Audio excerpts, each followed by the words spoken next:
Good afternoon mga kabady, mga kapatid. Welcome sa aking vlog. Ito ngayon mga kabady, mga kapatid, mayroon tayo sisilipin isang Volkswagen 2015 model mga kabady, mga kapatid. Actually, lumang modelo pero pag nagka problema nga electrical, masakit din sa ulo. So, ito ang ating sisilipin sa mahiwagan natin Redbook mga kabady, mga kapatid. Una, ang problema, nag-highlight yung ayan, yung traction. Yan.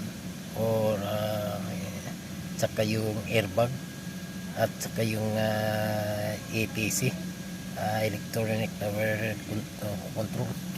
So yung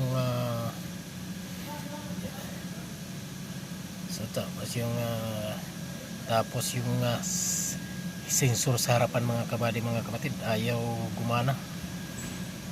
So yan ang ating sisilipin sa mahiwagan natin Redbook mga kabady, mga kapatid. Tara, samahan niyo ako. So ito na yung lumabas mga kabady, mga kapatid. Kung napapansin niyan, puro nagpulahan. So ito yung lumabas sa mahiwagan natin Redbook mga kabady, mga kapatid. Ito yung sintomas niya. So ang dami. Itong airbag, ito na for front passenger na airbag open circuit. Ito dito. Ito na. Circuit to ground. Code number 2 B101614 front passenger side airbag disable indicator.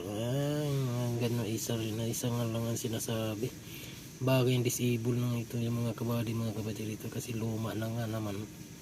Ayan ang kasagaran ng mga ginagawa dito ng mga Saudi, mga kabady, mga kapatid.